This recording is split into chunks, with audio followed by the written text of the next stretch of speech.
আসসালামু আলাইকুম প্রিয় দর্শক, অন্য মঞ্চের আলাপ চাইতায় আপনাদের সকলকে আমন্ত্রণ জানাচ্ছি। আসসালামু আলাইকুম দর্শক, আমি আতিক রহমান পূর্ণিয়া স্বাগত জানাচ্ছি আপনাদেরকে পূর্ণিয়ার ভিউ ইউটিউব চ্যানেল। আপনি জামাত ইসলামীকে 71 সালে একরকম দেখেছেন, এখন আপনার পাশে সংসদে তারা বসছেন দেখছেন। আজকে জামাত ইসলামীর একজন সংসদ সদস্যকে জামাত তার দল থেকে বহিষ্কার করেছে। আড়ালের ঘটনা সম্পর্কে আপনি জানেন নিশ্চয়ই, আপনি অবগত। আমরা খুবই এই আপত্তিকর বিষয়ে আমি আলোচনা করতে চাই না, তবে জামাতে ইসলামের একজন মানুষ যখন এরকম বিষয়ে অভিযুক্ত হয় তখন সবার কাছে ওই ধর্মের জায়গাটাই, তারা যেহেতু ধর্ম নিয়ে কাজ করে, ধর্মের কথা বলে, ধর্মের ভিত্তিতে চলতে চায়, সে জায়গাটায় আমাদের খটকা লাগে। আপনার কাছে জানতে চাই, সেই এই যে জামাতের এমপির পদত্যাগ, এতেই কি ঘটনার শেষ কিনা? কারণ ঘটনাটা খুব সাংঘাতিক। একটা বাচ্চা মেয়েকে চাকরির প্রলোভনে দেখানো হয়েছে বলে অভিযোগ উঠেছে, জোর অভিযোগ আছে, ভিডিও আছে। আর 71-এর সেই জামাত আর আজকের জামাত আপনি কি দেখছেন, জনাব অ্যাডভোকেট ফজলুর রহমান? আপনাকে অসংখ্য ধন্যবাদ। আমাদের কথা যারা শুনছেন তাদেরকে আমার সালাম, আসসালামু আলাইকুম। আমি আপনাকে বলি, এটা বড় একটা বিব্রতকর একটা প্রশ্ন আপনি আমাকে প্রথমেই করলেন। জামাতকে আমি কোনো সময় মানুষের কোনো মানুষের দল কোনো সময় মনে করি না, এবং আমি মৌলানা ভাসানীর সাথে তার একজন নাতি শিষ্য হিসাবে আমি একমত যে আল্লাহ বানাইছে ইসলাম আর শয়তান বানাইছে জামাত ইসলাম। আমার চেয়ে বোধ কেউ এত বেশি বলে নাই। এদের চেয়ে খারাপ, এদের চেয়ে মুনাফেক, এদের চেয়ে শয়তানের দোস্ত, এদের চেয়ে দেশদ্রোহী, 71 থেকে ধরে যাই বলেন, এই ধরনের এদের চেয়ে মুনাফেক কোন রাজনৈতিক দল হইতে পারে বলে আমার মনে হয় না। 5ই আগস্টের পরে তাদের চেহারাটা একদম কুৎসিত ভাবে উন্মোচিত হয়েছে। 5ই আগস্টের পরে, এর আগে আমিও এতটা বুঝতে পারতাম না, কিন্তু আমি 5ই আগস্টের পরে এদের চেহারাটা সাংঘাতিক ভাবে মানুষের কাছে কুৎসিত হিসাবে ধরা পড়েছে। আমি এদেরকে মনে করি না যে এরা কোনো সভ্য জাতীয় মানুষ, বা এরা কোনো মানে সুস্থ মানুষ, সামাজিক মানুষ, এটা মনে করি। এরা হলে এই সমাজ থেকে যা হোক, তবু একটা চক্রান্তের ষড়যন্ত্রের মাধ্যমে আমাদের নিজস্ব রাজনীতির ভুলের কারণে, বাংলাদেশের নিজস্ব রাজনীতির ভুলের কারণে এই ধরনের একটা অপশক্তি, যাদের পিতার নাম হইল পাকিস্তান জামাতে ইসলাম, জামাতে ইসলামী পাকিস্তান, যারা পাকিস্তানে কোনো পার্লামেন্টে তেমন কোনো সিট কোনোদিন পায় নাই, তাদের কেউ পুষেও না, কিন্তু তাদের এই রেখে যাওয়া সন্তানেরা, 71-এ রেখে যাওয়া সন্তানেরা আজকে এই দেশে 68টা সিট পায়। এইটা কেন পায়, কি কারণে পায় আমি জানি না, তবে জীবনে আর কোনোদিন পাবে বলে মনে হয় না। যদি পায় তাহলে আমার রাজনীতি ভুল হবে। এইটা সমস্তই চক্রান্তের অংশ। আর এদের যে চরিত্র, এই যে লোকটি নিজেকে দাবি করে মুক্তিযোদ্ধা, আমি কিন্তু চ্যালেঞ্জ করছি পার্লামেন্টে, কিসের মুক্তিযোদ্ধা? এলে মহা অপরাধী। যদি সে মুক্তিযোদ্ধা না, আবারও আমি বলছি সে মুক্তিযোদ্ধা না, সে প্রমাণ করুক সে মুক্তিযোদ্ধা। জামুকা থেকে প্রমাণ করুক, জামুকা তো এখন তো বিএনপির, এটা তো আওয়ামী লীগের না। এবং জামুকার সদস্যরা সবাই হলো খুব নিউট্রাল ভাবে সবকিছু এখন দেখেন। প্রমাণ করুক যে সে মুক্তিযোদ্ধা, কোথাকার মুক্তিযোদ্ধা। এই দেশে তো মুক্তিযোদ্ধা অনেকেই দাবি করে, কাজে আমি বলতেও পারবে না যে কোন এলাকায় গিয়ে ট্রেনিং নিছে। মুক্তিযোদ্ধার প্রথম ক্রাইটেরিয়া হলো কিছু ব্যতিক্রম বাদে, সবকিছুর ব্যতিক্রম থাকে, এইটার প্রথমেই ক্রাইটেরিয়া হলো তুমি কোথায় ট্রেনিং দিছো, ইন্ডিয়ার কোন সেন্টারে, বলো কোন সেক্টরে যুদ্ধ করছে। আমি না করছি যে সে মুক্তিযোদ্ধা হইতে পারে না, সে যেভাবে কথা বলে, এবং তার কথার উপরেই কিন্তু আমি পার্লামেন্টে একটা বক্তৃতা করছি। সে আমার বক্তৃতার আগের দিন সে বলছিল যে সাতক্ষীরাতে একজন ডিসি গেছে, একজন মহিলা ডিসি, সে কি ধরনের ডিসি, পর্দা পুশিদা কিছু করে না। সে বলে সাংস্কৃতিক কোনো নাই, আন্দোলন নাই, সাংস্কৃতিক কোনো মানে নাই, সাংস্কৃতিক কোনো কর্মকাণ্ড নাই। মানে সংস্কৃতি আবার কি, যে সংস্কৃতির কথা বলে তাকে সাতক্ষীরাতে রাখা যাবে না।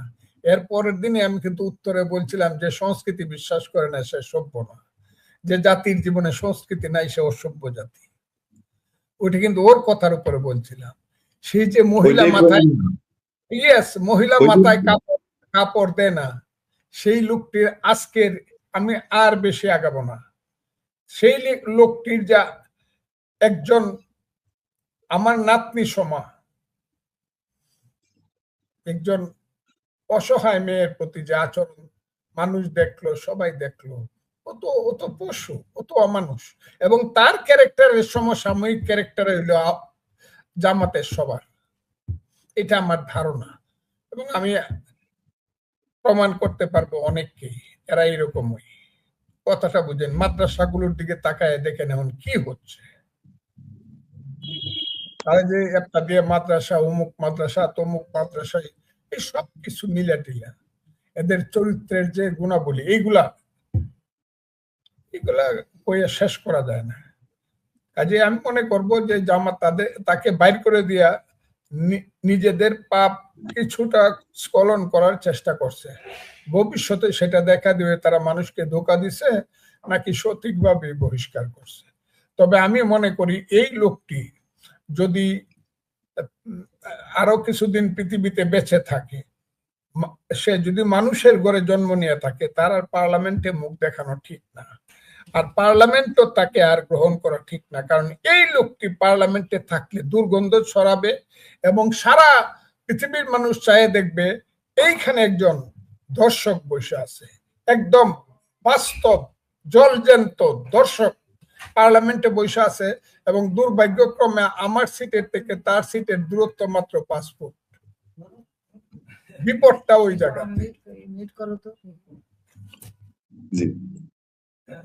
একটু বন্ধ করো।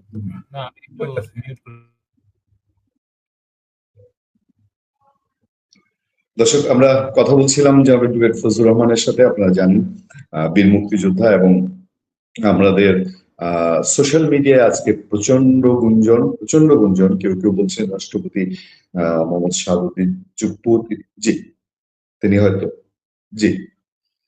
তো সেই ক্ষেত্রে আমরা একটুখানি অপেক্ষা করছি। আপনারা জানেন যে একজন সংসদ সদস্য সবসময় খুবই ব্যস্ত থাকেন এবং সেই ব্যস্ততার মধ্যে তাকে সময় বের করতে হয়। আমরা যখন অ্যাডভোকেট ফজলুর রহমানের সঙ্গে বসেছি তখনও তার এখানে প্রচন্ড লোকজনের ভিড় ছিল, তারপরও তিনি আমাদের সঙ্গে সংযুক্ত হয়েছেন। আমরা দীর্ঘ প্রায় 1 ঘন্টা তার জন্য অপেক্ষা করতে হয়েছে। এখনো তিনি ব্যস্ততায় আছেন বলেই তাকে হয়তো চট করেই আবার উঠতে হয়েছে। আমরা অপেক্ষা করছি, তিনি লাইন বিচ্ছিন্ন করেননি।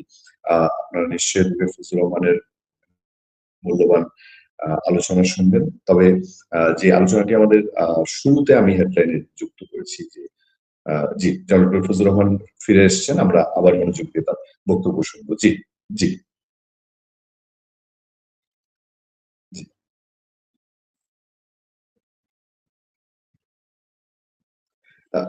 মিউট হয়ে গেছে। আমি দিচ্ছি, জি এখন শুনতে জি পাচ্ছেন? জি, এখন শুনতে পাচ্ছি। জি। আচ্ছা, দ্বিতীয় প্রশ্নটা বোধহয় আপনার ছিল যে রাষ্ট্রপতি কি জি, বলছিলেন, মহামান্য মানে রাষ্ট্রপতি। আমি এই প্রসঙ্গে আরেকটু জানতে চাই, সেটা হলো যে আপনি একজন দীর্ঘ আপনার আইনি ক্যারিয়ার এবং সংবিধান সম্পর্কে আপনি জানেন। এই ধরনের ক্ষেত্রে বাংলাদেশের আইনে একজন এমপির ক্ষেত্রে কি হয় পরবর্তীতে? তিনি কি সংসদ সদস্য থাকতে পারেন নাকি থাকতে পারেন না? আমাদের আইন কি বলে আমি একটু দর্শকদের জন্য জানতে চাই। আপনাকে বলে ফেলছি আমি, নৈতিক স্খলনজনিত কারণে ওনার তো এটা থাকার কথা না, উনি তো নৈতিক স্খলন করছেন। শুধু এমপি না, ওনার তো শাস্তি হওয়া উচিত আইনগতভাবে, পেনাল কোডেও। আমি প্রথমে ভেবেছিলাম এই নোংরা বিষয়টিকে নিয়ে, এই জামাত নেতাকে নিয়ে আমি কোনো ভিডিও করব না, কিন্তু পরবর্তীতে অনেক দিক থেকে পণ পেলাম। কথা হলো যে এই বিষয়টা নিয়ে আসলে একটু খোলসা করা দরকার। খোলসাটা কি? জামাতে ইসলামী তার একজন এমপিকে নৈতিক পদস্খলনজনিত কারণে সংসদ সদস্য থাকা অবস্থায় তাকে দল থেকে বহিষ্কার করেছে। তার ইতিহাস যদি জানেন, তার নাম নজরুল ইসলাম। তিনি 1991 সালে প্রথম জামাতের পাল্লা মার্কা নিয়ে জাতীয় সংসদের সদস্য হন এবং সেইবার বিএনপিকে সমর্থন দিয়ে তিনি পার্লামেন্টে 5 বছর ছিলেন। তো তিনি 1971 সালে তার যে নসিহত আমরা শুনেছি, তিনি নাকি শান্তি কমিটির এবং রাজাকার পক্ষের লোক ছিলেন, কিন্তু পরবর্তীতে সেটাকে পুঁজি করেই তিনি 91 থেকে 96 পর্যন্ত যে বিএনপি গভর্নমেন্ট ছিল, সেই গভর্নমেন্টের কাছ থেকে মুক্তিযোদ্ধা খেতাবটি আদায় করে নিয়েছেন। সেই পতিত মুক্তিযোদ্ধা, সেই পতিত রাজাকার মুক্তিযোদ্ধা বনে গেলেন এবং মুক্তিযোদ্ধা বনে ওই জামাত যে বড়াই করে তাদের কাছেও মুক্তিযোদ্ধা আছে। সেই খণ্ডাংশ হলেন এই নজরুল ইসলাম।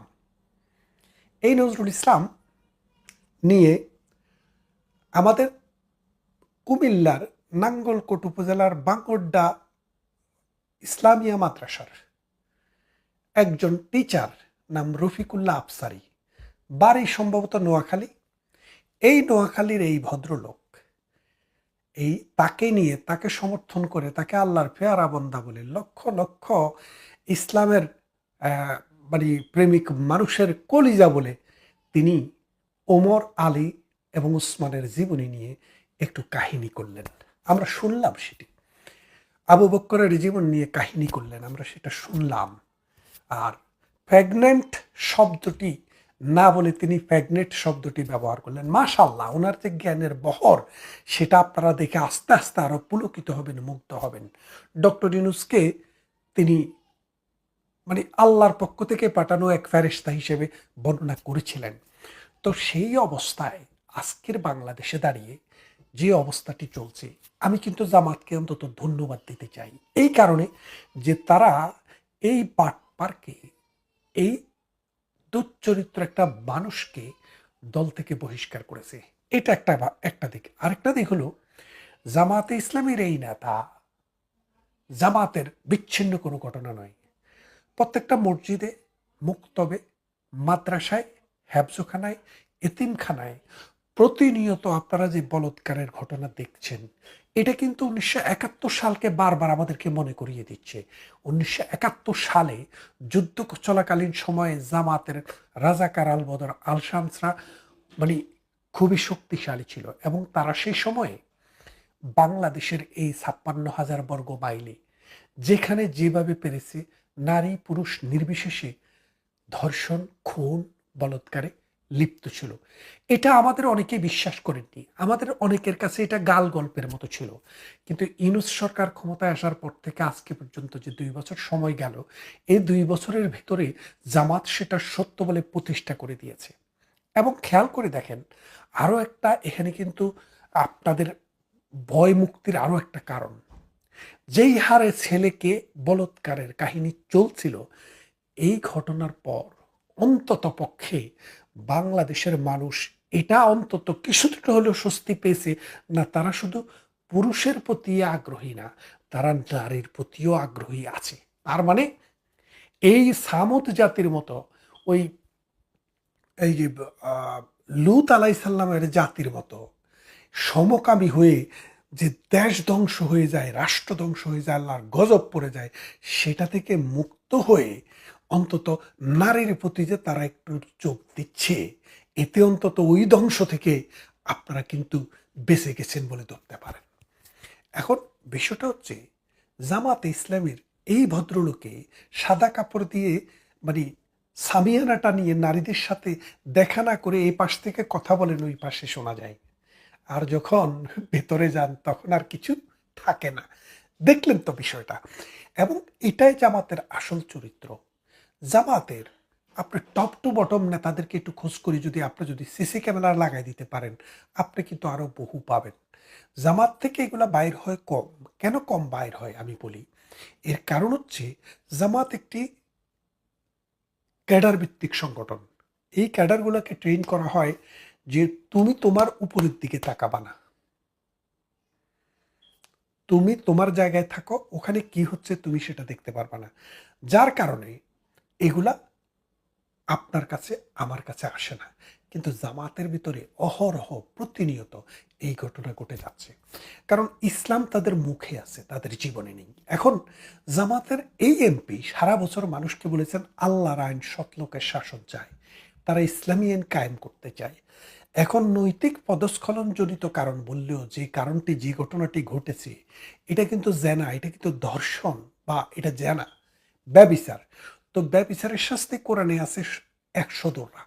কিন্তু হাদিস থেকে জামাতে ইসলামী যেটাকে ফলো করে সেটা হলো বিবাহিত হলে 100, অবিবাহিত হলে 100 দোরা, আর বিবাহিত হলে পাথর নিক্ষেপ করে হত্যা। তা এখন জামাত ডিফ্যাক্টো ক্ষমতাসীন। আপনারা যদি দেখেন যে বিএনপি যদিও ক্ষমতায় আছে, কিন্তু কলকাঠি নাড়ে কিন্তু জামাত। তো সেখানে জামাতের এই রমরমা অবস্থায় জামাত যদি এই ইসলামী শাসন, ইসলামী আইনটি তাদের এই এমপিকে দিয়ে কার্যকর করে বাংলাদেশে একটি নজির স্থাপন করেন, কারণ জামাতের পক্ষে এটা এখন করা সম্ভব। তারা যদি এই নজরুল ইসলামকে ইসলামী শাসন কায়েমের জন্য প্রথম উদাহরণ স্থাপন করতে চান, তাইলে তাকে, যেহেতু তিনি বিবাহিত, তাকে পাথর নিক্ষেপ করে হত্যা করা হোক। হত্যা না, তাকে হত্যা কেন করবে, তাকে পাথর নিক্ষেপ করে বিচার কায়েম করা হোক। তা না হলে জামাত আর কোনোদিনও ইসলামী আইনের কথা এই বাংলার জমিনে বলার অধিকার রাখে না। জামাতকে আজকে সিদ্ধান্ত নিতে হবে যে যদি ইসলামী আইন কায়েম করতে তারা চায়, তাহলে এই নজরুল ইসলামকে দিয়েই শুরু হোক। শুধু নজরুল ইসলামকে দিয়ে নয়, জামাতের মধ্যে আরো বহু বাটপার আছে, সকালে এক কথা বলে বিকেলে আরেক কথা বলে। যেমন ওই নোয়াখালীর একটা আছে তারেক মনোয়ার। আহারে, যেই লোক মারা গেছে তার বাপেরও মৃত্যুর আগে সেই স্যামসাং এর সাথে সে দেখা করে আসছে, খেয়াল করে দেখেন। এবং সে রকেটে চড়েছে, খেয়াল করে দেখেন। রকেট কিন্তু ব্যক্তিগতভাবে ভাড়াও দেয় না, রকেট দিয়ে কোনো যাত্রীও পরিবহন করা হয় না, কিন্তু তিনি বহন করে আসছে। এবং কোরআন শরীফে ট্রাম্পের নাম, হাদিসে ট্রাম্পের নাম এসছে, বলে যে এখানে আসছে তারাম্প। এই যে এই মিথ্যা, বানোয়াট, ভুয়া, নৈতিক পদস্খলনজনিত বহু তথ্য প্রতিনিয়ত দিয়ে যাচ্ছে। অক্সফোর্ডের 3 বারের বিখ্যাত টিচার হয়েছে, যেই লোক অক্সফোর্ডও বানান করতে পারে না, সেই লোক বলে যাচ্ছে। তো এদেরকেও দল থেকে বহিষ্কার করে দৃষ্টান্তমূলক শাস্তির মাধ্যমে জামাত বিশুদ্ধ অভিযান শুরু যদি না করে, এই জামাত বলৎকারের জন্য, ধর্ষণের জন্য, নারী নির্যাতনের জন্য এবং শিশু দর্শনের জন্য একদিন এই বাংলার জমিনে বিচারের মুখোমুখি হবে। কারণ আমরা এই পর্যন্ত যত বলৎকারকারী দেখেছি, যত ধর্ষক দেখেছি, এই শিশু নির্যাতনকারী দেখেছি, এদের সবার সাথেই কোনো না কোনোভাবে জামাতি কানেকশন প্রতিষ্ঠিত। তাই আসুন এই জামাতিদের সত্যিকারের রূপ, সত্যিকারের চরিত্র, তারা মুখে এবং অন্তরে তাদের যে 2 রকমের চিন্তাধারা, সেটা একটু মানুষ বুঝুক, দেশ বুঝুক, তাহলে সমাজ বাঁচবে, রাষ্ট্র বাঁচবে, মানবতা বাঁচবে। এক নারীর সঙ্গে ব্যক্তিগত মুহূর্তের ভিডিও সামাজিক যোগাযোগ মাধ্যমে ছড়ানোর ঘটনায় সাতক্ষীরা 4 আসনে জামাত ইসলামী সংসদ সদস্য গাজী নজরুল ইসলামকে দল থেকে বহিষ্কার করা হয়েছে। দলটির অভ্যন্তরীণ তদন্তে নৈতিক স্খলনজনিত অপরাধ প্রমাণিত হওয়ার অভিযোগে বুধবার বিকালে জামাতের কেন্দ্রীয় নির্বাহী পরিষদের জরুরি বৈঠকে তাকে বহিষ্কারের সিদ্ধান্ত নেওয়া হয়েছে। একই সঙ্গে তাকে সংগঠন থেকে বহিষ্কারের বিষয়টি নির্বাচন কমিশনকে অবিলম্বে অবহিত করার সিদ্ধান্ত হয়েছে। জামাত ইসলামের এই সিদ্ধান্তের পরপরই 2টি গুরুত্বপূর্ণ প্রশ্ন নানা মহলে আলোচিত হচ্ছে। প্রথমত, জামাতের এই বহিষ্কারের সিদ্ধান্তের কারণে গাজী নজরুল ইসলাম কি তার সংসদ সদস্য পদ হারাবেন? আবার তার বিরুদ্ধে নৈতিক স্খলনজনিত যে অভিযোগের কথা তার দলের পক্ষ থেকে করা হচ্ছে, তার বিচার কি সম্ভব? বাংলাদেশ সংবিধানের সংশ্লিষ্ট 3টি অনুচ্ছেদ, অতীতের বেশ কয়েকটি উদাহরণ এবং আইন বিশেষজ্ঞদের মতামতের ভিত্তিতে আমাদের বিশ্লেষণ হলো, বাংলাদেশের সংবিধানে এমন কোনো অনুচ্ছেদ নেই যেখানে শুধু অভিযোগ বা নৈতিক সমালোচনার ভিত্তিতে সরাসরি সদস্যপদ বিলুপ্ত হবে। বাংলাদেশের সংবিধানে সংসদ সদস্যপদ খারিজের ক্ষেত্রে নৈতিক স্খলনজনিত অপরাধের কথা বলা আছে, তবে সেক্ষেত্রে সেই অপরাধে আদালত অভিযুক্তকে কমপক্ষে 2 বছরের শাস্তি দিতে হবে।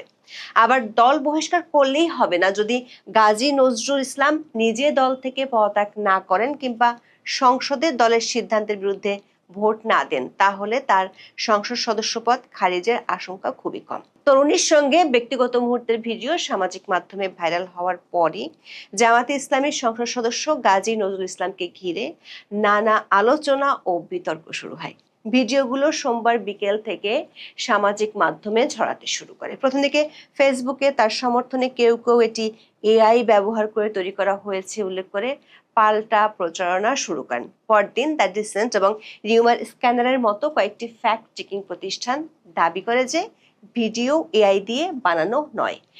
এসব নিয়ে বিতর্কের মধ্যে গাজী নজরুল ইসলাম নিজেই ফেসবুকে পোস্ট দিয়ে দাবি করেন ভিডিওতে দেখা যাওয়া ওই তরুণী তার দ্বিতীয় স্ত্রী এবং তাকে তিনি তার প্রথম স্ত্রীর সম্মতিতেই সম্প্রতি বিয়ে করেছেন। সাথে তিনি এও দাবি করেন মেয়ের মামা এবং তার গাড়ি চালক তার বিরুদ্ধে ষড়যন্ত্র করে এই ভিডিও ধারণ করেছে, এমনকি তাকে জিম্মি করে টাকা আদায়ের অভিযোগও তিনি এনেছিলেন। তার এমন দাবির প্রেক্ষিতে বিতর্ক আরো উস্কে দেয় দৈনিক আমার দেশের একটি প্রতিবেদন। ওই প্রতিবেদনটিতে গাজী নজরুল ইসলামের এই কথিত দ্বিতীয় বিয়ের কাবিননামার বিশ্বাসযোগ্যতা ও নিবন্ধন প্রক্রিয়া নিয়ে প্রশ্ন তোলা হয়। কারণ কাবিননামায় নাম থাকা কাজী আমার দেশকে বলেছেন বিয়ে কোথায় হয়েছে সে বিষয়ে তিনি জানেন না। একই সঙ্গে তিনি স্বীকার করেন কাবিননামাটি পুরনো তারিখ বসিয়ে তৈরি করেছেন।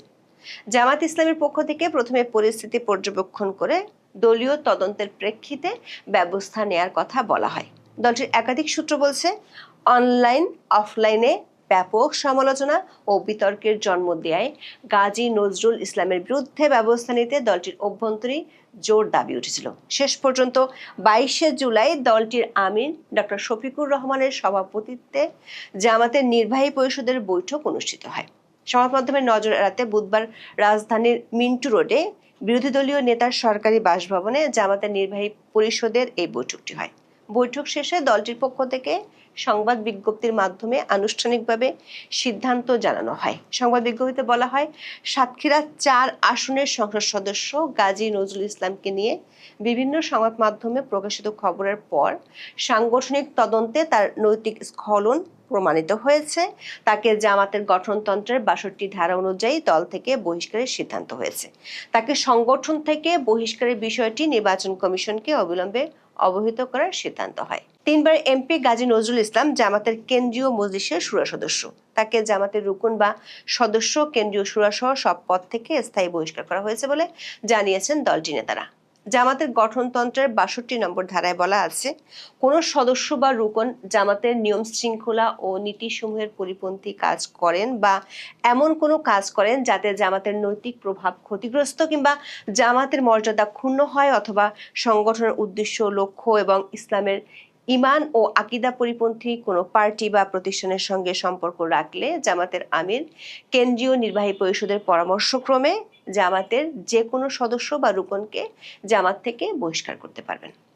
জামাতের সব ধরনের পদ থেকে বহিষ্কারের পর সব মিলিয়ে গাজী নজরুল ইসলামের ঘটনাটিকে ঘিরে কয়েকটি গুরুত্বপূর্ণ প্রশ্ন সামনে এসেছে। এগুলো হলো তার সংসদ সদস্য পদের কি হবে, অর্থাৎ দলীয় পদ হারানোতে তিনি কি এমপি পদও হারাবেন, আবার নৈতিক স্খলনের অভিযোগে কি তার বিচার সম্ভব। জামাত ইসলামী তাদের সংবাদ বিজ্ঞপ্তিতে বলেছে দলটির অভ্যন্তরীণ তদন্তে গাজী নজরুল ইসলামের নৈতিক স্খলনের প্রমাণ তারা পেয়েছেন। বাংলাদেশের সংবিধানে নৈতিক স্খলন বা মোরাল ট্রাপিউট শব্দটি ব্যবহার করা হলেও এর নির্দিষ্ট সংজ্ঞা দেওয়া হয়নি।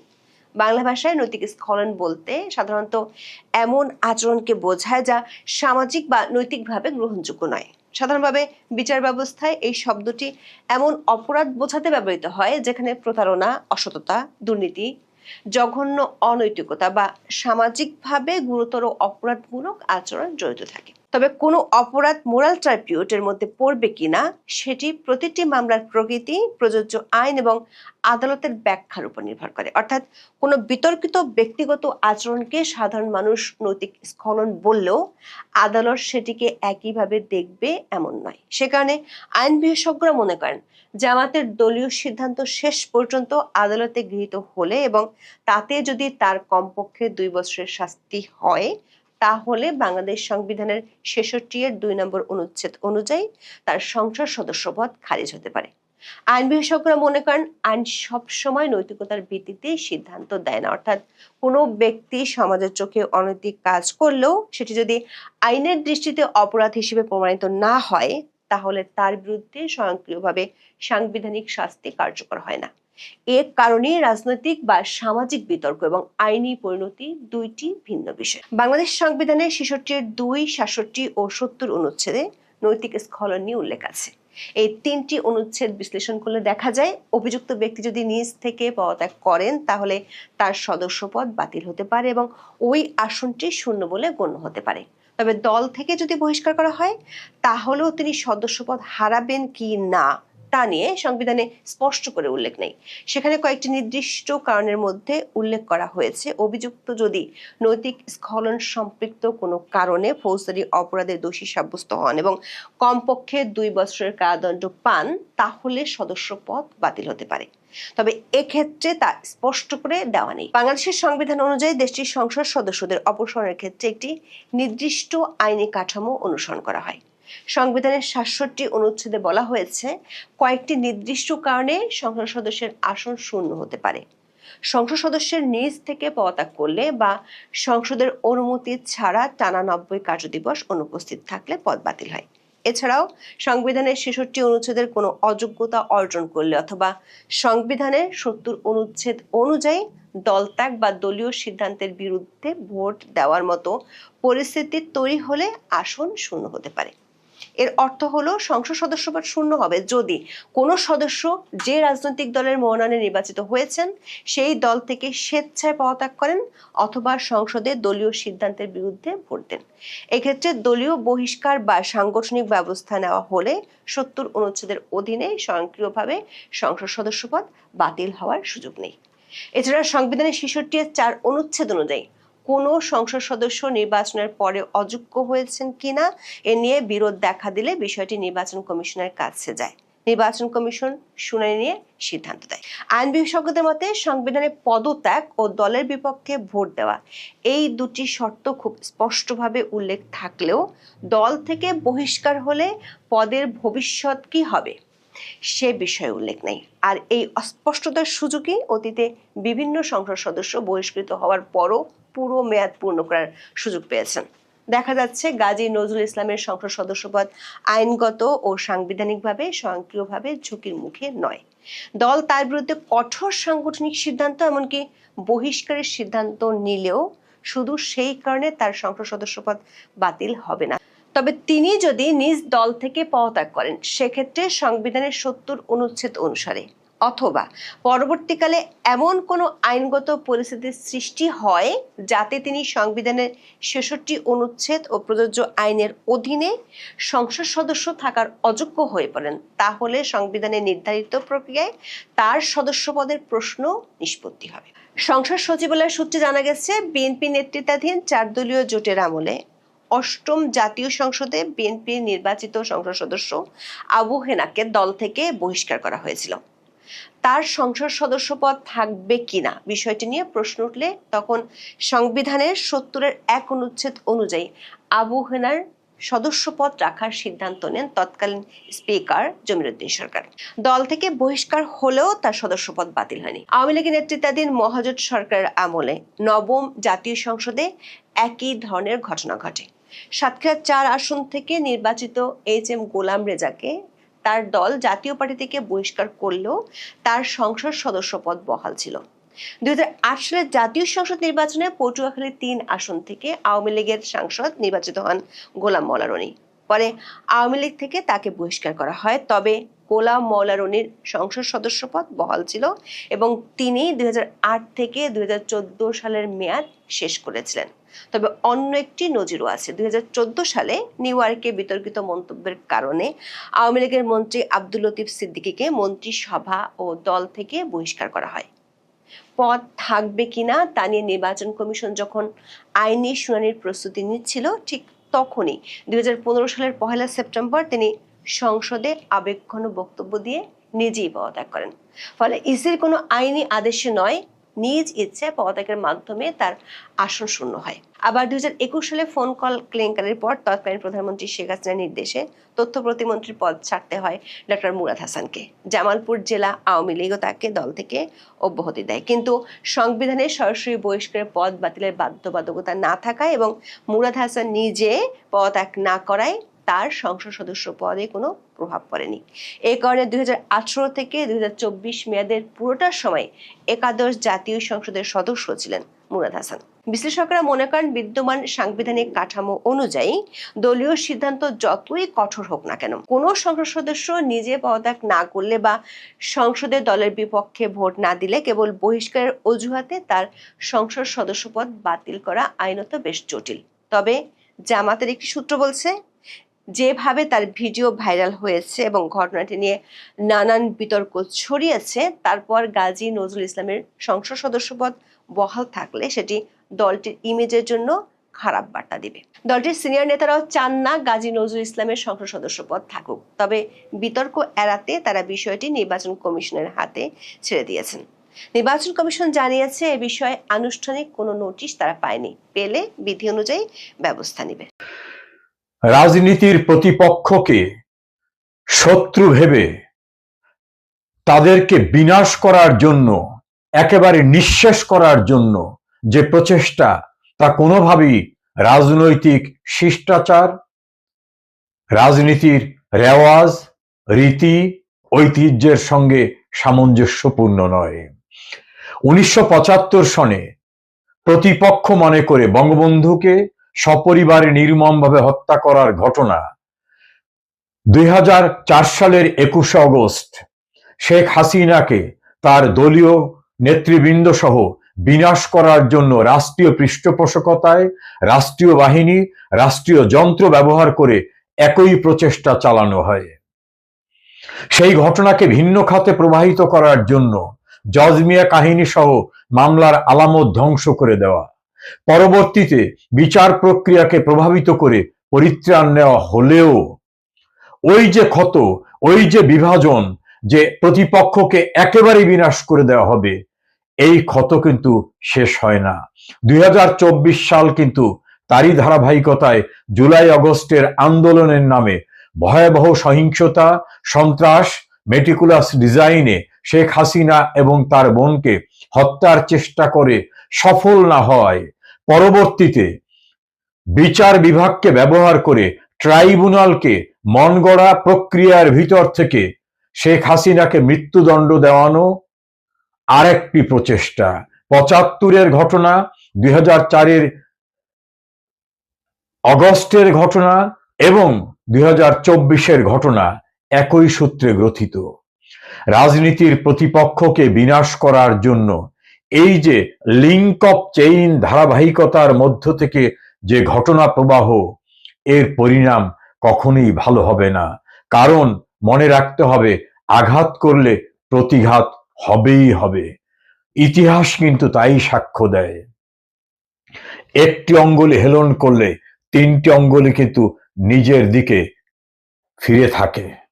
মনে রাখতে হবে, কোনো নির্মমতা কখনোই প্রতিঘাত ছাড়া চূড়ান্ত পরিসমাপ্তিতে আসেনি। যারা শেখ হাসিনাকে অথবা আওয়ামী লীগকে একেবারে নিঃস্ব করার জন্য নারকীয়, বর্বরচিত বিভৎসতায় মেতে উঠেছেন, তাদের পরিণতি কিন্তু প্রাকৃতিক নিয়মেই ভয়াবহ হওয়াটা খুবই স্বাভাবিক। মনে রাখতে হবে, বঙ্গবন্ধুকে মৃত্যুদণ্ডাদেশ দেবার সমস্ত প্রক্রিয়া যিনি করেছিলেন জুলফিকার আলী ভুট্টো, তারই মৃত্যুদণ্ড কিন্তু কার্যকর হয়েছিল পাকিস্তানে, বঙ্গবন্ধুর নয়। আগরতলা ষড়যন্ত্র মামলা তৈরি করে যারা বঙ্গবন্ধুকে রাষ্ট্রদ্রোহিতার অপরাধের অভিযোগে মৃত্যুদণ্ড দিতে চেয়েছিলেন, তারা কিন্তু আদালত ছেড়ে পালিয়ে গিয়ে কেউ স্বস্তিতে থাকতে পারেননি। ইতিহাস কিন্তু বড় নির্মম। 1975, 2004-এর 21 অগস্ট এবং 2024-এর জুলাই আগস্টের ঘটনা বিশ্লেষণে প্রতিভাত হয় একই সূত্রে গ্রথিত। এর পরিণাম এর প্রতিঘাত অনিবার্য। ভারতের India.com নামে একটি নামী মিডিয়া, সেখানে দাবি করা হয়েছে বাংলাদেশে এই প্রথমবার প্রবেশ করেছে ইসরায়েলের এজেন্ট, মানে ইসরায়েলের যে গোয়েন্দা সংস্থা মোসাদ, সেই মোসাদের গোয়েন্দা এজেন্টরা প্রবেশ করেছে ইসরায়েলে। একই সঙ্গে বলা হচ্ছে শেখ হাসিনার দেশে ফেরার প্রশ্নেও নাকি ইসরায়েলের কৌশলগত আগ্রহ তৈরি হয়েছে। এই দাবিগুলো কি সত্যি? এই মুহূর্তে সৎ উত্তর হলো আমরা জানি না, কারণ এই দাবির স্বাধীন নির্ভরযোগ্য আন্তর্জাতিক নিশ্চিতকরণ এখনো প্রকাশ্যে আসেনি। কিন্তু এখানেই আলোচনা শেষ হয়ে যায় না এই কথাটা বললেই, বরং এখান থেকে শুরু হয় আরও বড় একটা প্রশ্ন। কারণ ভূ রাজনীতিতে এমন বহু ঘটনা রয়েছে যেগুলো প্রথমে গুজব বলে উড়িয়ে দেয়া হয়েছিল, পরে আংশিক বা সম্পূর্ণ সত্যি বলে প্রমাণিত হয়েছে। আবার অসংখ্য আলোচিত তথ্য শেষ পর্যন্ত সম্পূর্ণ ভিত্তিহীন প্রমাণিত হয়েছে। সুতরাং একজন দায়িত্বশীল বিশ্লেষকের কাজ হলো গুজবকে সত্যি বলা নয়, জল্পনাকে সত্যি বলা নয়, আবার যেটা সম্ভাব্য প্রশ্ন, যুক্তিগ্রাহ্য প্রশ্নকেও চাপা দেয়া নয়। আজ আমরা সেই আলোকেই বিচার করব এই প্রশ্নগুলো। প্রথম প্রশ্ন, বাংলাদেশ হঠাৎ এত গুরুত্বপূর্ণ হয়ে উঠল কেন? 10 বছর আগেও দক্ষিণ এশিয়ার কৌশলগত আলোচনায় বাংলাদেশকে অনেকেই একটি সীমান্তবর্তী দেশ হিসেবে দেখতেন। আজ পরিস্থিতি বদলে গেছে, কারণ একদিকে বঙ্গোপসাগর, অন্যদিকে ভারতের উত্তর পূর্বাঞ্চলের প্রবেশদ্বার, আরও আছে চট্টগ্রাম ও মংলা বন্দর, ইন্দো প্যাসিফিক কৌশল, চীনের বেল্ট অ্যান্ড রোড উদ্যোগ, ভারতের অ্যাক্ট ইস্ট নীতি। সব মিলিয়ে বাংলাদেশ এখন আর শুধু বাংলাদেশ নয়, এটি একটি ভূ রাজনৈতিক সংযোগস্থল, যেখানে একসঙ্গে আগ্রহ রয়েছে ভারতের, চীনের, যুক্তরাষ্ট্রের, জাপানের এবং পাকিস্তানের, এছাড়াও বিভিন্ন আঞ্চলিক শক্তি, মায়ানমার, এদেরও। এই বাস্তবতা অস্বীকার করার উপায় নেই। এবার আসি ইসরায়েলের প্রসঙ্গে। বাংলাদেশের সঙ্গে ইসরায়েলের পূর্ণ কূটনৈতিক সম্পর্ক নেই, কিন্তু তাই বলে কি ইসরায়েলের বাংলাদেশের সম্পর্কে কোনো আগ্রহ নেই? এমন কথা বললে পুরোটা খুবই ভুল বলা হবে। বিশ্বের প্রায় প্রতিটি বড় গোয়েন্দা সংস্থা, তা ভারতের র হোক, আমেরিকার CIA হোক, M16 হোক, মোসাদ হোক, পাকিস্তানের ISI হোক, যে কেউ, যেসব অঞ্চল তাদের নিরাপত্তাকে প্রভাবিত করতে পারে সেসব সম্পর্কে এরা তথ্য সংগ্রহ করে, তার চেষ্টা করে। এটা কোনো ব্যতিক্রমী ঘটনা নয়, এটি আন্তর্জাতিক রাজনীতির স্বাভাবিক বাস্তবতা। তাহলে হঠাৎ বাংলাদেশ কেন আলোচনায়? এর একটি কারণ হলো হামাস প্রসঙ্গ। কিছুদিন আগে ভারতের জন্য নিযুক্ত ইসরায়েলের রাষ্ট্রদূত প্রকাশ্যে উদ্বেগ প্রকাশ করেছেন যে হামাস সংযুক্ত নেটওয়ার্ক নিয়ে বাংলাদেশ ও পাকিস্তানের ওপরে নজর রাখা হচ্ছে। এই বক্তব্য তিনি করেছেন প্রকাশ্যে, কোনো গোপন নয়, এটা কোনো গোপন তথ্য নয়। এখন প্রশ্ন হলো, যদি কোনো রাষ্ট্র সত্যিই বিশ্বাস করে যে তার নিরাপত্তার বিরুদ্ধে সম্ভাব্য নেটওয়ার্ক কোথাও সক্রিয় রয়েছে বা সক্রিয় হতে পারে, তাহলে তারা কি করবে? প্রথম কাজ হবে তথ্য সংগ্রহ, দ্বিতীয় কাজ হবে সংশ্লিষ্ট বন্ধু রাষ্ট্রগুলির সঙ্গে গোয়েন্দা সংস্থা। এটাই হলো বিশ্বজুড়ে প্রচলিত নিয়ম। এবং খবরাখবরগুলো পাওয়া হয়ে গেলে তারপরে কি ব্যবস্থা নেওয়া যায় সেইটা ঠিক করা। এবার ভারতের প্রসঙ্গে আসা যাক। ভারত ও ইসরায়েলের সম্পর্ক গত 2 দশকে অনেক গভীর হয়েছে, বিশেষ করে প্রতিরক্ষা, সন্ত্রাসবাদ দমন, নজরদারি, প্রযুক্তি এবং গোয়েন্দা সহযোগিতার ক্ষেত্রে। এর অর্থ এই নয় যে 2 দেশ সব বিষয়ে একেবারে এক হয়ে গেছে, কিন্তু নিরাপত্তা ইস্যুতে তাদের সহযোগিতা সারা পৃথিবী জুড়ে এখন স্বীকৃত। অন্যদিকে ভারতের সঙ্গে বাংলাদেশের সম্পর্ক অত্যন্ত গুরুত্বপূর্ণ। তার কারণ সীমান্ত, তার কারণ নদী, বাণিজ্য, সংযোগ, নিরাপত্তা সব কিছুই জড়িত। কিন্তু এই সম্পর্ক বর্তমানে খুবই শীতল পর্যায়ে চলেছে। ফলে বাংলাদেশের অভ্যন্তরীণ স্থিতিশীলতা ভারতের কাছে একটি গুরুত্বপূর্ণ বিষয়। এবার সবচেয়ে বিতর্কিত প্রশ্নটিতে আসা যাক। শেখ হাসিনার প্রতি India.com-এর খবরে বলা হয়েছে, শেখ হাসিনার প্রতি ইসরায়েলের কৌশলগত সহানুভূতি আছে। এটা কি থাকতে পারে? এখানে কিন্তু খুব সতর্ক হয়ে উত্তর দিতে হবে, কারণ এটা ইসরায়েলের প্রতি বাংলাদেশের সাধারণ মানুষের একটা ক্ষোভ আছে। তারা তাকে, ইসরায়েলকে মনে করে ইসলামের শত্রু। সুতরাং এটা বিএনপি, জামাত এদের প্রচার হতে পারে, আবার এটা সত্যিও হতে পারে, কারণ বাংলাদেশের বর্তমান সরকার যারা রয়েছে ইসরায়েল তাদের পছন্দ করে না। কিন্তু এটাও ঠিক যে এমন কোনো প্রকাশ্য প্রমাণ নেই যে ইসরায়েল শেখ হাসিনার প্রত্যাবর্তনের জন্য কাজ করছে।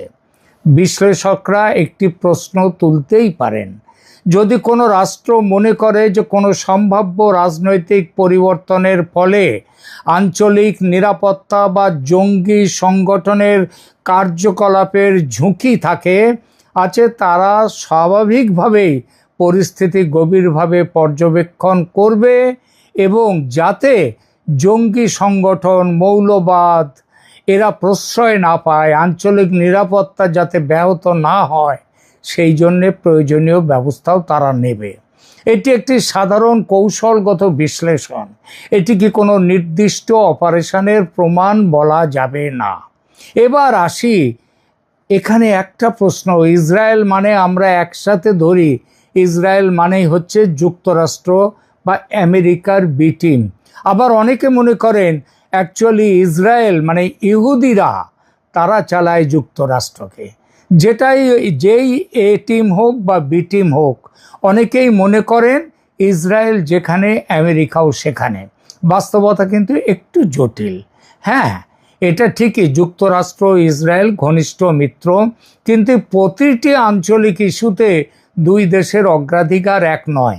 এই যে দেখুন না, ইরান নিয়ে ইসরায়েল পরিষ্কার বলেছে, ট্রাম্প যে যুদ্ধবিরতির জন্য শান্তি চুক্তি করেছিলেন, ইসরায়েল তাতে সম্মত নয়। সুতরাং তারা যে সবসময় এক লাইনে চলে তাও নয়। বাংলাদেশ নিয়ে যুক্তরাষ্ট্রের ভাবনা কি হতে পারে? বাংলাদেশ নিয়ে তারা একটা স্থিতিশীল বাংলাদেশ চায়, ইন্দো প্যাসিফিকে আমেরিকার গুরুত্ব যাতে থাকে সেটা চায়, তারা চীনের প্রভাব কম করতে চায় বাংলাদেশে, তারা ইন্দো প্যাসিফিকে সমুদ্রের নিরাপত্তা চায়। অন্যদিকে ইসরায়েলের প্রধান উদ্বেগ কি? ইসরায়েলের প্রধান উদ্বেগ হামাস, ইসরায়েলের উদ্বেগ ইরান সমর্থিত নেটওয়ার্ক ধ্বংস করা, সন্ত্রাসবাদকে ধ্বংস করা। সুতরাং 2 দেশের স্বার্থ কোথাও মিলতে পারে, আবার কোথাও একটু আলাদাও হতে পারে। তাহলে India.com যে মিডিয়ার মতো, তারা একটা ভিডিও কেন এত আলোচনা তৈরি করলো? কারণ সেটা এমন একটা সময়ে এসেছে যখন দক্ষিণ এশিয়ার ভূরাজনীতি দ্রুত পাল্টে যাচ্ছে। মানুষ উত্তর খুঁজছে, আর উত্তর না থাকলে জল্পনা খুব দ্রুত জায়গা করে নেয়। এই কারণেই আমাদের সতর্ক থাকা দরকার। এখন সবচেয়ে গুরুত্বপূর্ণ প্রশ্নগুলো হলো, আগামী দিনে কোন ঘটনাগুলোর দিকে নজর রাখতে হবে। প্রথম, বাংলাদেশ সম্পর্কে ইসরায়েলের সরকারি বক্তব্যে কোনো পরিবর্তন আসে কি না? মনে রাখতে হবে ইসরায়েলের সাথে কিন্তু বাংলাদেশের কোনো কূটনৈতিক সম্পর্ক নেই। দ্বিতীয়, সন্ত্রাসবাদ দমন নিয়ে ভারত, বাংলাদেশ ও অন্যান্য দেশের মধ্যে নতুন সহযোগিতা হয় কি না? হলে ইসরায়েলের মোসাদ পিছিয়ে যাবে, না হলে তারা এগিয়ে আসবে। তৃতীয়, আন্তর্জাতিক সংবাদ মাধ্যমে কোনো স্বাধীন অনুসন্ধান প্রকাশিত হয়েছে কি না কিংবা হবে কি না? চতুর্থ, বাংলাদেশের অভ্যন্তরীণ পরিস্থিতিতে নতুন কোনো প্রবণতা দেখা যায় কি না? এই চারটি বিষয়ই ভবিষ্যতের অনেক প্রশ্নের উত্তর দেবে। তাহলে আলোচনার শেষ করি। আজকের আলোচনার শেষে আমি একটি কথাই বলতে চাই, গোয়েন্দা দুনিয়ার সবচেয়ে বড় বৈশিষ্ট্য হলো সেখানে তথ্যের চেয়ে অনুমান অনেক বেশি ঘোরাফেরা করে। তাই কোনো দাবিকে প্রমাণ ছাড়া সত্যি বলে ধরে নেওয়া যেমন ভুল, তেমনি কোনো প্রশ্নকে আলোচনা থেকে বাদ দেওয়াও বুদ্ধিমানের কাজ নয়। কারণ আজকে যেটা দেখা যাচ্ছে না কিন্তু পর্দার আড়ালে ঘটে যাচ্ছে, সেটা দৃশ্যমান হয় বেশ কিছুদিন পরে। আমাদের কাজ তাই হলো প্রমাণিত তথ্যকে প্রমাণিত তথ্য হিসেবে দেখা, বিশ্লেষণকে বিশ্লেষণ হিসেবে দেখা, আর ভবিষ্যতের সম্ভাবনাকে সম্ভাবনা হিসেবে বিবেচনা করা। হয়তো কয়েক মাস পরে নতুন তথ্য সামনে আসবে, হয়তো আজকের অনেক প্রশ্নের উত্তর সেদিন মিলবে, আবার এটাও হতে পারে আজ যে জল্পনা চলছে তার বড় অংশই ভুল প্রমাণিত হবে একদিন। সুতরাং সিদ্ধান্ত নয়, পর্যবেক্ষণ হওয়া উচিত আমাদের প্রথম দায়িত্ব, এবং সেই দায়িত্বের দিকে তাকিয়ে আমরা দেখব বাংলাদেশ কোন পথে যাচ্ছে। যদি দেখা যায় যে বাংলাদেশ চীন এবং পাকিস্তানের দিকে অনেকটাই ঝুঁকে পড়েছে, নিশ্চিতভাবে সেটা ভারতের স্বার্থের যেমন বিরোধী, তেমনি ইসরায়েলের স্বার্থেরও বিরোধী। আবার সেটা ততটা বিরোধী না হলেও অনেকটা বিরোধী মার্কিন স্বার্থেরও। সুতরাং অনেক কিছুই ঘটতে পারে, সত্যি হতে পারে। ইসরায়েলি এজেন্টরা বাংলাদেশে আসতে পারে, ঢাকায় আসতে পারে, আবার নাও পারে। আসার সম্ভাবনা আছে, বর্তমান পরিস্থিতিতে সে সম্ভাবনাটা কিঞ্চিত বেশি। এখানেই শেষ করছি। বাংলাদেশে ফেসবুক কিংবা ইন্টারনেটে আপনি যদি একটু ঢু মারেন, আপনি দেখবেন লক্ষ লক্ষ ফেসবুক আছে। ফ্রাইডে, মানডে থেকে শুরু করে এমন কোনো বার নাই যেই বারের নামে পেজ নাই, ফ্রুটের নামে পেজ নাই, কিংবা অদ্ভুত সব নিউজের সাথে 24, 365 এগুলো মোটামুটি আপনারা সবাই জানেন। পেজ খুললো এক নামে, 2 বছর পরে দেখা গেল এটা একটা জামাতের পেজ, এটা একটা অমুকের পেজ, যে যার মতো এজেন্ডা বাস্তবায়ন করছে। আজকে দর্শকদের জন্য আমি একটি ইন্টারেস্টিং পেজের কথা বলবো।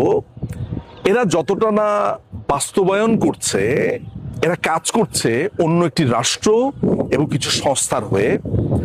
তেমন একটি পেজের নাম হচ্ছে ডেল্টাগ্রাম। দেখা যাচ্ছে 132K বা সামথিং ফলোয়ার, আসলে এগুলো সবই কেনা ফলোয়ার। আমি খুব বেশি ইন্টারেস্টেড যাদের ব্যাপারে, সেটা হচ্ছে এইটার এডিটর যিনি আছেন আহমেদ হোসেন, তার ব্যাপারে আমি খুব একটা ইন্টারেস্টেড না। ইনি ডেইলি স্টার থেকে ছেড়ে আসা এক ভদ্রলোক। আমি ইন্টারেস্টেড এই পত্রিকাটা আসলে মূলত যার হাত ধরে চলে, যার অর্থায়নে চলে, তার নাম হচ্ছে মোহাম্মদ শহীদুল আনাম খান। এই শাহিদুল আনাম খান, এই লোকটি ডেইলি স্টারে কলাম লিখত। পাকিস্তান আমলে সে কমিশন লাভ করেছে 1968 সালে। সবচেয়ে ভয়ঙ্কর ব্যাপার হচ্ছে এই লোকটি বাংলাদেশের মিলিটারি ইন্টেলিজেন্সের হেড ছিল। একটা সময় আপনি জানেন যে আপনার ডেইলি স্টার পত্রিকার ব্যাপারে তো নতুন কিছু বলার নাই। এই ডেইলি স্টার পত্রিকাতে সে কাজ করত। 5ই অগাস্টের পরে তার ভাগ্য পুরোপুরি খুলে যায়। ডিজিএফআই তাকে এক ধরনের দায়িত্ব দেয়। আমি নিজে ব্যক্তিগতভাবে আজকে গতকালকে এইভাবে কয়েকদিন বেশ এনকোয়ারির মধ্যে ছিলাম।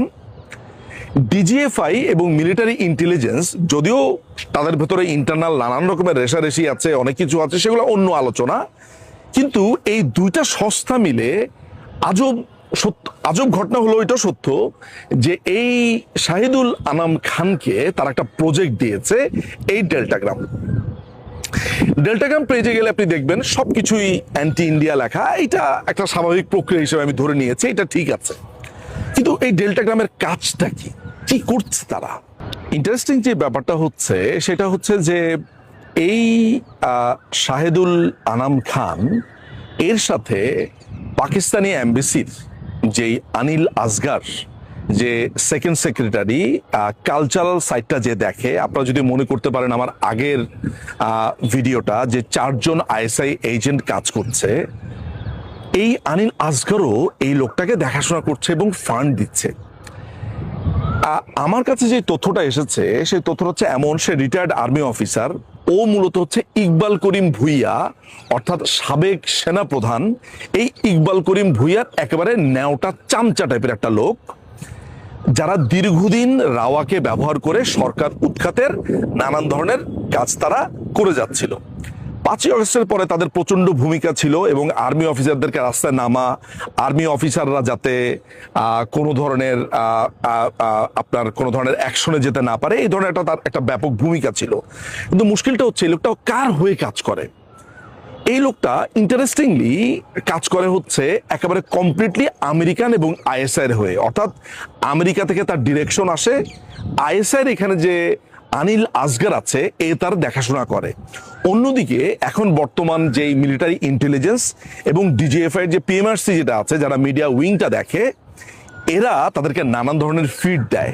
এদের কাজ হচ্ছে যে বাংলাদেশে যত রকমের অ্যান্টি ইন্ডিয়ান গুজব তৈরির ব্যাপার যেগুলো আছে সেগুলো যাতে তারা ঠিকমতো করতে পারে, এইটা হচ্ছে তার কাজ। আমি একটা দীর্ঘ সময় গত প্রায় 3-4 মাস তার ব্যাপারে সমস্ত তথ্য কালেক্ট করেছি, তার গতিবিধি এবং অনেক কিছু যত কিছু পারা যায় সমস্ত কিছু।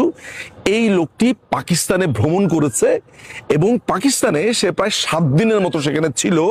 কি কারণে ছিল এখনো পর্যন্ত জানা যায়নি। আমেরিকান এমবেসির কর্তা ব্যক্তিদের সাথে তার প্রায় মিটিং হয় এবং এর একটা বড় ধরনের উদ্দেশ্য রয়েছে। আপনারা যদি ডেল্টাগ্রামে যান, অনেকে ভাবতেই পারবে না, সবাই মনে করবে এটা মনে একটা ফেসবুক পেজ। তাদের ফোন নাম্বার দেওয়া আছে, সেই ফোন নাম্বারে আমি ট্রাই করেছি নানান রকম ভাবে সেজে, কমার্শিয়াল এজেন্ট সেজে ফোন করেছি, বিজ্ঞাপন দিব সেজে ফোন করেছি। সব ইন্টারেস্টিং একটা ব্যাপার। মনে হচ্ছে যে তাদের টাকা পয়সা, ধরেন কমার্শিয়াল আমি অফার করেছি টাকা, কিন্তু বলছে যে না এই মুহূর্তে লাগবে না, তারা এই মুহূর্তে অ্যাড নিচ্ছে না। ইন্টারেস্টিং একটা ব্যাপার। একটা মানুষকে ধরেন আপনি খুবই লুক্রেটিভ অফার দিচ্ছেন, নিচ্ছে না, তার মানে হচ্ছে তাদের নিজস্ব একটা এজেন্ডা আছে। পরবর্তী সময় আমার কাছে আমার গোয়েন্দা সোর্সরা যেসব তথ্যগুলো দিল, মজার ব্যাপার হচ্ছে ডিজিএফআই থেকেই কিন্তু আমি তার ব্যাপারে একটা বড় ধরনের লক্ষ্য পেয়েছি। ডিজিএফআই লোকেরাই আমাকে ইন্টারেস্টিং তথ্য দিয়েছে যে পিএমআরসি তাকে পুরোপুরি ফুয়েল করছে এবং মিলিটারি ইন্টেলিজেন্স তাকে নানানভাবে হেল্প করছে। আমি আপনাদেরকে অনেকবার বলেছি যে আইএসআই এর প্রায় 15 থেকে 16টা 18টার মতো বাংলাদেশে তাদের অফিস আছে, বিশেষ করে রোহিঙ্গা ক্যাম্পগুলোর কাছে। এই লোকটি সেই এজেন্ডা বাস্তবায়ন করে চলছে। ফলে এই ডেল্টাগ্রামকে আপনারা যখন কখনো দেখবেন যে তারা বিভিন্ন ফটোকার্ড দিচ্ছে, খবর দিচ্ছে, এর মধ্যে একটা মজার একটা ঘটনা আপনাদেরকে শোনাই। এটা করেছে কি, সোশ্যাল মিডিয়াতে যারা পরিচিত, ধরেন ডেল্টাগ্রাম, কে চিনে এই পেজকে, এই পত্রিকা কে পড়ে, ওরা করে কি, পরিচিত কিছু মুখকে বা মুখের নাম ব্যবহার করে তারা আর্টিকেল ছাপায়। তো এর মধ্যে তারা করেছে কি, তারা একটা খবর ছাপিয়েছে। এদের টার্গেট কিন্তু হচ্ছে কুকি চীন, পার্বত্য চট্টগ্রাম। মাথায় রাখবেন, আমি আপনাদেরকে এর আগে বলেছি যে এক একজনকে এক এক দায়িত্ব দিয়ে দিয়েছে। যেমন টাকলা ফুয়াদ, এদেরকে একটা দায়িত্ব দিয়েছে, শাহরিয়ারকে একটা দায়িত্ব দিয়েছে, তারপরে ওই যে খোমেনি এহসানকে দায়িত্ব দিয়েছে। এরকম ভাবে এক একজনকে এক এক দায়িত্ব দিয়ে রেখেছে। এই ডেল্টাগ্রামের একটা বড় ধরনের দায়িত্ব হচ্ছে পার্বত্য চট্টগ্রাম। তো পার্বত্য চট্টগ্রাম নিয়ে তারা একটা নিউজ ছেপেছে। নিউজটা ছিল এমন, the Chittagong hill tracts and the shadow of Indian involvement, অর্থাৎ চিটাগাং হিল ট্র্যাক্সে ইন্ডিয়ার একটা ছায়া, একটা ভূমিকা আছে, এরকম আনে বানে পুরা ইন্ডিয়াকেই দোষ দেওয়ার ট্রাই করেছে। প্রথমে তারা করেছে কি, এই লেখাটা তারা ছাপিয়েছিল প্রথমে আপনার মেহেদী হাসান নামে এক লোকের নাম দিয়ে। তো মেহেদী হাসানের একেবারে পুরা নাম, অ্যাক্রিডেশন সমস্ত কিছু দিয়ে ছাপিয়েছে। মেহেদী হাসানের নজরে পড়াতে সে প্রতিবাদ করেছিল। প্রতিবাদ করার পর উইদিন এ মিনিট তারা ধুম করে তাদের নাম ছাপিয়ে দিয়েছে সিমন মহসিন। এখন আপনি আমাকে বলেন তো, সিমন মহসিন নামে আপনি কাউকে শুনেছেন? এইভাবে তারা ধরেন আপনার নামে একটা লেখা ছাপিয়ে দিতে পারে, আপনি জিন্দিগিতে টেরও পাবেন না আপনার নামে যে আর্টিকেল ছাপা হচ্ছে, আপনি লিখছেন। এত ভয়ঙ্কর এরা, জোচ্চোর, এবং এরা নিয়মিত টাকা পাচ্ছে। যেমন পাকিস্তান এমবিসি থেকে তারা জুনের 17 বা 18 তারিখে তারা পেয়েছে প্রায় 7.5 লাখ টাকার মতো একটা টাকা পেয়েছে। এই মাসে এখন কত টাকা পেয়েছে জানি না। মোটামুটি আমার কাছে যেসব সোর্স আছে সেসব সোর্স, তারা তাদের একজন এডিটর আছে, তারা 3-4 জন মিলে পত্রিকা চালাতে একটা পত্রিকা দিয়ে দিয়েছে, এবং তারা ফারুক ওয়াসিফকে ধরে, বিভিন্ন লোকজনকে ধরে তারা যেটা করেছে, এটা একটা অ্যাক্রিডেশনও নিয়ে নিয়েছে এই পত্রিকার, ডেল্টা গ্রামের। এদের একটা বড় ধরনের পরিকল্পনা আছে। মূলত তাদের পরিকল্পনা হচ্ছে চিটাগাং হিল ট্যাক্সকে কেন্দ্র করে। ফলে এই আপনারা যাকে ইনসেটে দেখতে পেয়েছেন, এই শাহিদুল আনাম খান, এ মাহফুজ আনামের সাথে এতদিন ছিল, এখন সে নিজেই পত্রিকা বের করেছে। আর তার যে আহমেদ হোসেন নামে তার যে এডিটর আছে, এটাকে আপনার ডেইলি স্টারের লোকজন বলছে মাথা পাগলা, আত পাগলা লোক। এ মোটামুটি অনেকেরই শত্রু, এর ব্যাপারে আমি তেমন কোনো কথাবার্তা বলছি না। একে আসলে অনেকটা শোর মতো রেখেছে। মেইন খেলাটা খেলছে এই ব্রিগেডিয়ার শাহিদুল আনাম খান, এবং এদের একটা বড় ধরনের উদ্দেশ্য হচ্ছে ইন্ডিয়া এবং পার্বত্য চট্টগ্রামকে ঘিরে। আমি আপনাদেরকে বলেছি না যে জামাতিরা আস্তে আস্তে বিভিন্ন সেক্টরের লোক সেট করছে। এই ডেল্টা গ্রাম হচ্ছে তাদের একটা প্রোপাগান্ডা মেশিন। আমার কাছে মনে হলো আমার দর্শকদেরকে এই পত্রিকাটা, এই ফেসবুক পেজ সম্পর্কে একটু সাবধান করা এবং বোঝানো যে আপনার নামেও লেখা প্রকাশিত হয়ে যেতে পারে। আপনি একটু যদি প্রতিবাদ করেন তাহলে অন্য নামে এটা প্রকাশিত হয়ে যাবে। এই হচ্ছে ঘটনা। এই লোক ধান্দায় আছে একটা পলিটিক্যাল পার্টি গঠন করারও।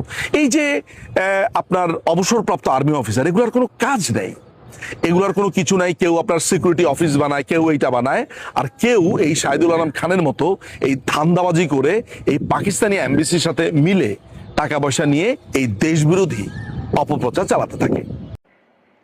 আসসালামু আলাইকুম রহমতুল্লাহি ওয়া বারাকাতুহু। সম্মানিত দর্শক, জামাতের একজন বয়স্ক নেতা, প্রায় 75 বছর বয়সী, সেই ভদ্রলোক তার তরুণী প্রেমিকাকে নিয়ে একেবারে সস্তা মানে একটা হোটেল, একজন এমপি যে কোনো বিচারই হোক না কেন, এই ধরনের একটা হোটেলে তার প্রেয়সীকে নিয়ে, প্রেমিকাকে নিয়ে রমণ করার জন্য সেখানে যাবেন, এটা কল্পনা করা যায় না। গুলিস্তানের ফুটপাতের যে সমস্ত বাদাম বিক্রেতা আছে, আলু বিক্রেতা আছে, ডিম বিক্রেতা আছে, তারা ওই ভ্রাম্যমান পতিতাদেরকে নিয়ে সেই যে সকল হোটেলে যান, ঘন্টা চুক্তিতে 500 টাকার বেশি হয় না, 500 টাকা ঘন্টা চুক্তিতে যান। ঠিক ওইরকম রুমের যে ধরনের চেহারা স্রোত, এই জামাতের যে এমপি সাহেব, তাকে তার যে প্রেমিকা, সেই প্রেমিকাকে নিয়ে বা তার স্ত্রীকে, তথাকথিত স্ত্রীকে নিয়ে যে ভিডিও ফুটেজ এখন ভাইরাল হয়ে গেছে, ওইরকম একটা রুম। মানে আমি অবাক হয়ে যাই যে মানুষের রুচি, তারপরে মানুষের চিন্তা চেতনা, কর্ম, তাদের যে একটা লেভেল কোন পর্যায়ে নামতে পারে। 2 নম্বর হলো যে এখানে অনেকগুলো অডিও ক্লিপ, অনেকগুলো ভিডিও ক্লিপ, এগুলো সব একত্র করলে আপনি কোনো সমাধানে পৌঁছতে পারবেন না। প্রথমত, যদি এই লোকটির পোর্টফোলিও ধরেন, সেই পোর্টফোলিওর সঙ্গে এই মেয়েটির যে বয়স, তার যে পারিবারিক অবস্থা, সামাজিক অবস্থা, এটি যায় না।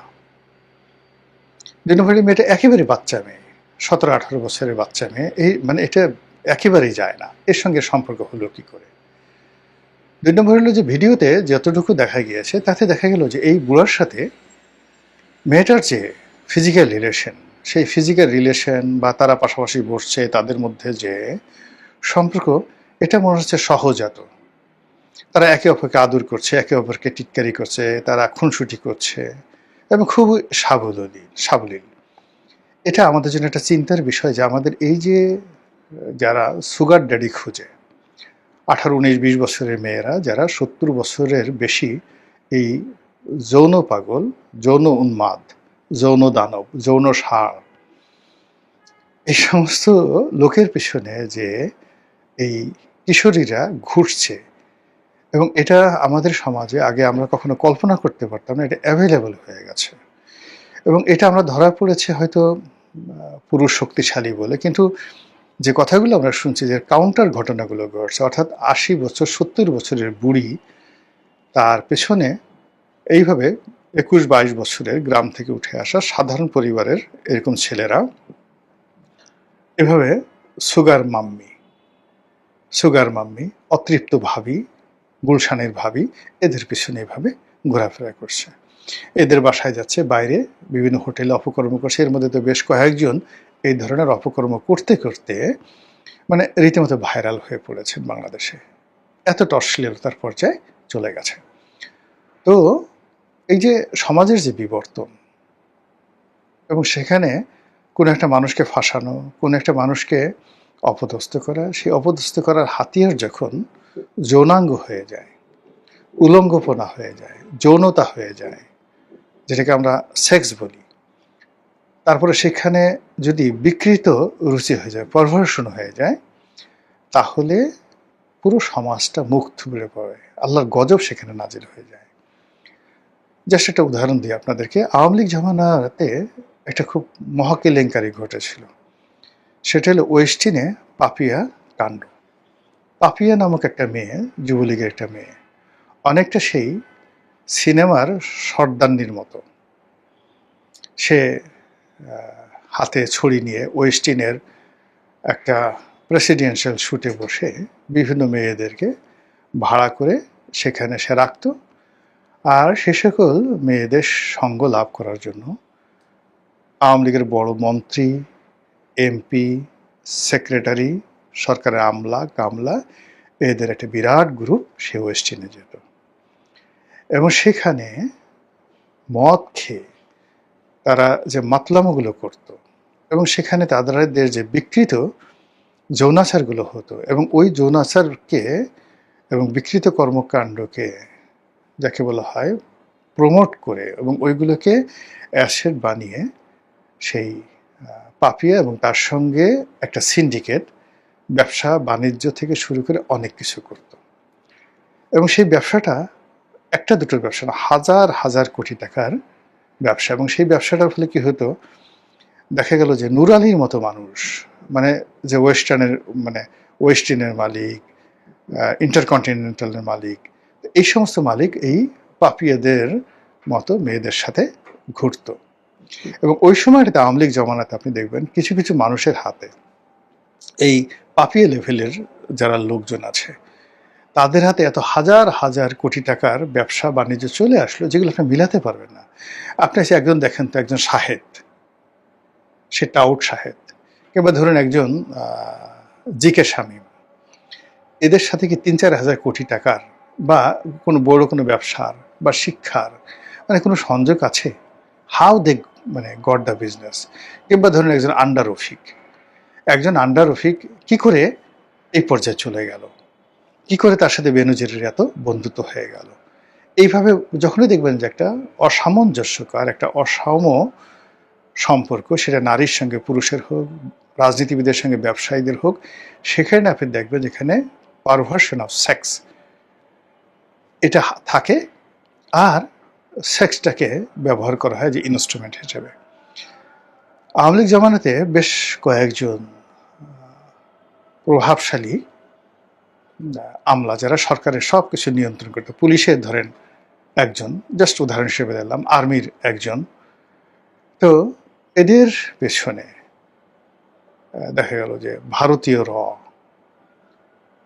র এদের পেছনে এই দেশের সবচেয়ে সুন্দর সুন্দর 4-5 জন নায়িকা মডেল তাদেরকে লাগিয়ে দিল ফুল টাইম।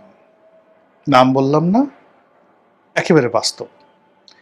এরা এদের সঙ্গে থাকতো এবং এদের কাছ থেকে যত তথ্য আছে, শেখ হাসিনা সরকারের তথ্য, সব তথ্য তারা রকে দিয়ে দিত। এখন এই যে লোকগুলো, তাদের দুজনেরই ক্যারিয়ার শেষ, এই দুজনেরই জীবন শেষ, যৌবন শেষ, সারা জীবন যে অপকর্ম করেছে সব শেষ এই পারভার্সন অফ সেক্সের কারণে। এবং এই লোকগুলোর উপরে যখন সরকারের খুব বেশি নির্ভরতা চলে এসছে, আবার অর্থনীতি যখন এই লোকগুলো যাদেরকে দিয়ে ব্যবসা করেছে, টেন্ডার করেছে, যাদেরকে দিয়ে দখল বাণিজ্য করেছে, ইকোনমি নিয়ন্ত্রণ করেছে, এবং সরকার যাদের হাতে জিম্মি হয়ে গেছে, তারাও এই পারভার্টেড গ্রুপের মধ্যে।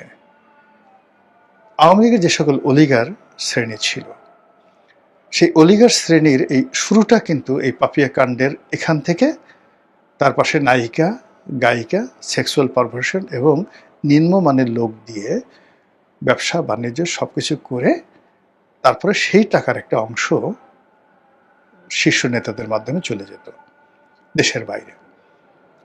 ফলে কি হলো দেখেন, দেশ শেষ, দল শেষ, রাজনীতি শেষ। এখন সেই কাজগুলো অতীতে যেভাবে চলেছে 17 বছরে, বর্তমান জমানাতে এসে সেটা আরো বেড়ে গেছে। এবং এই জিনিসটা বেড়ে গেছে, আগে যারা মানে ধরেন এখানে মক্ষীরানী হিসেবে ব্যবহৃত হতেন, সেই তুলনায় এখনকার যারা মক্ষীরানী, এরা পচা, দুর্গন্ধ, মানে দেখার মতো নয়। আগে মক্ষীরানীর যে সমস্ত যারা খদ্দের ছিল, সেই খদ্দেরদের চেহারা ভালো ছিল, বড় পদ ছিল, পদবি ছিল। এখন সেই তুলনায় এখন যারা এই মক্ষীরানীদের কবলে পড়ছেন, মানে এই পচা দুর্গন্ধময় মক্ষীরানীদের কবলে পড়ছেন, তারা ওদের তুলনায় অনেক অনেক লেস ক্যালিবারের। কারো বয়স 70, কারো বয়স 75, কারো বয়স 80 বছর হয়ে গেছে, কিচ্ছু করতে পারে না, হাতটা উঠাইতে পারে না, কিন্তু হাতটা নিয়ে তার বুকের উপর রাখলো, এর বিনিময়ে সে দেখা গেল পুরো ঢাকার শহর লিখে দিল। এই কাজগুলো যে শুরু হয়ে গেছে, এটা থামবে না। এটা থামবে না, কারণ হলো যে আমাদের এই সমাজে আপনি দেখবেন যে ভালো কাজগুলো বিস্তার লাভ করে না। গোলাপের বাগান বিস্তার লাভ করে না। আপনি একটা গোলাপের চারা লাগালেন, ওখান থেকে শুধুমাত্র গোলাপই বের হবে। কিন্তু আপনি একটা বাগানে দুব্বা ঘাস লাগিয়ে দেন, এটা বিস্তার লাভ করতে থাকবে। তেমনি করোনা বলেন, অন্য ভাইরাস জনিত যে সমস্ত রোগ বলেন, জীবাণু বলেন, সেগুলো কিন্তু বাড়তে থাকে মারাত্মকভাবে। তো সেক্ষেত্রে এই সময়টিতে যে সেক্সুয়াল পারভার্সন বা যে হানি ট্র্যাপের ঘটনা ঘটছে, অর্থাৎ প্রতিপক্ষকে দমন করার জন্য যেভাবে নারী দিয়ে ফাঁদ পাতা হচ্ছে, এটা বন্ধ হবে না। আপনি যার জন্য করেছেন, সে আবার আপনার জন্য করবে, এটা বাড়তে থাকবে। 2 নম্বর হলো যে ক্ষমতাধর লোকদের, এই যে জামাতের যে লোকটি, এই লোকটির যে পারভার্সনটা আপনি দেখলেন, এই পারভার্সনটা শুধুমাত্র উনি ধরা পড়েছে, কিন্তু এরকম অসংখ্য লোক রাজনীতির বড় বড় পদে আছে, বয়স্ক মানুষ আছে। এদের এই ঘটনাগুলো, মানে যারা, মানে ও তো টুপি পরে আছে, পাজামা পাঞ্জাবি পরে আছে, ওখানে আপনি হয়তো আগে সেই মামুনুল হকের 501 নম্বর রুমকে বিকৃত করে রুম নম্বর দিলেন, রুম নম্বর 502। কিন্তু আপনি যদি আরো ইন ডিটেলসে যান, দেখবেন অনেক কোট পরা, টাই পরা ভদ্রলোক, এর বয়স 75, কিন্তু এর বয়স 78, 80 বছরের অনেক লোক, যাদের নাতিপুতির বিয়ে হয়ে গেছে, গিয়ে দেখবেন যে তারা এরকম 503, 504, 505 এরকম অসংখ্য রুম বুক করে এই লোক যে কাজগুলো করছে, তার চেয়ে আরো নোংরা কাজগুলো তারা করছে।